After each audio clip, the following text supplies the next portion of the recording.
Hello everyone, welcome back to another video. So today we're going to be talking about choices from previous Life is Strange game and how they could or could not matter in the third season, and I'm going to give you reasons why I believe choices will not be mentioned, but there will be references to previous games, if that makes sense. Am I making sense? I hope I'm making sense, but anyways, I just want to say big thank you. I know I said this like a million times. I just want to say big thank you guys so much for supporting these videos. It's really means a lot to see that you guys care about the content I'm making. So I just want to say a big thank you to you guys. And yeah, let's get started with the video. So basically, something I want to mention was that Life is Strange obviously is based around choices, and so with the first season it carried over to the second season, but in a weird way. So when you actually boot up Life is Strange 2 and make a new game, it asks you if you've played Life is Strange Season 1, and if you say yes, then it'll ask you about your final choice. Did you choose to sacrifice Arcadia Bay? So this is referenced in episodes 1 and 5 of Life is Strange 2, where in episode 1 it shows Arcadia Bay destroyed or just perfectly fine, and in episode 5 it shows David Madsen returning and talking about Chloe being alive or dead. So even though that wasn't a big point to the plot, they referenced it, which was kind of nice and refreshing to see that the choices actually mattered. And it's kind of weird though, because it really felt like it was there to satisfy the fans of Life is Strange 1. It contributed to no story to Life is Strange 2, obviously, because Life is Strange 2 is its own thing, but I found it kind of weird what they did with episode 5. I think they just did just to relieve fans to say like, hey, they're fine, or hey, Chloe's dead.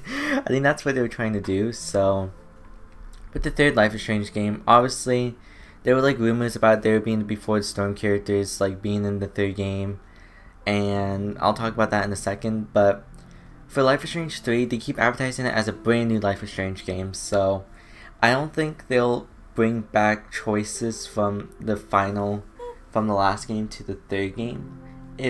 I'll explain to you why I think that, but there will be references, I bet. So Life is Strange 2 ended in a pretty weird way. There was like 6 different endings, and so it's a little bit complicated to like, I guess, add it into the third game, but they could easily make it easy, like maybe a newspaper saying like, oh look, it's Sean and Daniel, they got captured, or they escaped or something like that. I don't know, but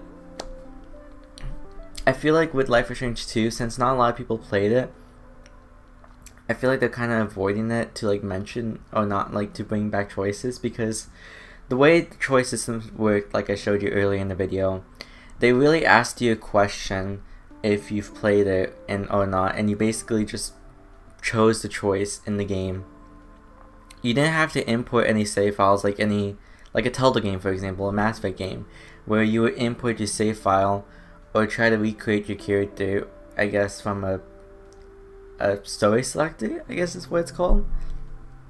So clearly Life is Strange doesn't really have an import save system in place, probably just because it's complicated or they don't know how to make one. They probably do know how to make one, but clearly, since Life is Strange 3 is its own game, I don't really see any point into importing these choices, in my opinion at least. That's just my opinion, so that's kind of like the direction I think they're going with. Especially since the Life is Strange game doesn't seem like it'll be called Life is Strange 3. It'll be called like Life is Strange True Colors or something, so that's kind of like why I think they're like rebranding it as its own game in a way, but not really referencing that it's like the third game, if that makes sense. So for references from previous games, I do think for sure we'll get references from previous games. I know there was some references from previous characters, I believe from Life is Strange 1 to the second game, and even before the Storm had references from the first game, or like connections, I guess is the word, just because it's a prequel in the same setting, so it's more easy to do so. But I really wanted to mention about Life is Strange 2 and 1, just because of the fact that Life is Strange 3 seems to be taking the direction where it's going to be in a small town like Life is Strange 1. So I think there's bound to be some references to maybe certain characters being mentioned, or even being shown at all. I think there could be returning characters. I'm not really expecting Max, Chloe, Daniel, or Sean to return. but I do expect characters like maybe ones who had minor roles to maybe even have a bigger role in the third game.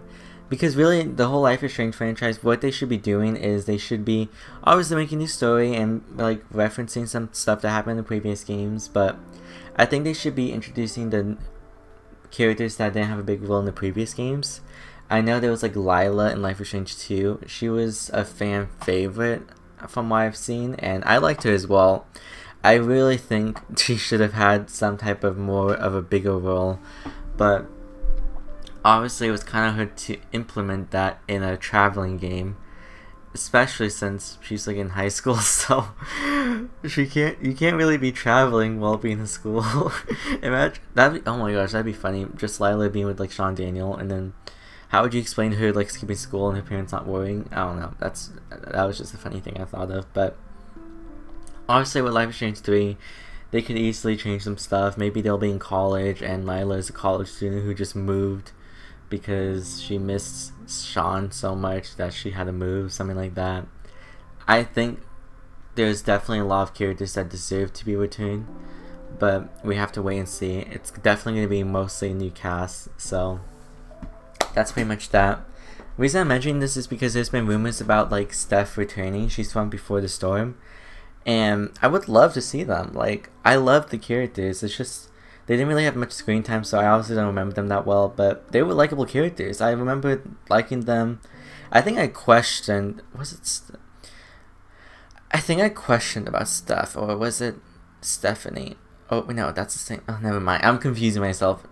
Basically, they had minor roles, and obviously that's why I don't remember them. So if they had bigger roles in the third game, that would be really interesting, and it would be kind of like a throwback and an achievement to the players who played Before the Storm or 2, that you see these characters again and you actually know them, and that would be a plus. And all you have to do is just develop them more and maybe make them a little bit different and make them have a bigger role. That's what I find interesting, but obviously we have to wait and see. That's pretty much it for this video. We have to see how choices are going to be done in this game. There's obviously going to be choices in the third game, but I don't think we'll have to like choose a choice system like Life is Strange 2 had with Life is Strange 1. And Before the Storm obviously didn't have that because it was a prequel, but I sound so confusing. I felt like I talked a lot about all over the place. But yeah, I really hope you guys did enjoy this video. If you guys did enjoy, be sure to leave a like, share, subscribe. It really helps our channel a lot, and you guys have been showing the amount of support lately, so I just want to say a big thank you. But yeah, the reveal is 4 to 5 days, I don't even know. Oh yeah, it's 4 days. Oh my gosh. Like, this week is going to be like a stressful week for me because I got other stuff going on. But it's all good. Whatever happens, happens. So, yeah. Anyways, I hope you guys did enjoy this video, and I'll see you guys later for another Life is Strange 3 video before the official reveal. Woo! Well, bye.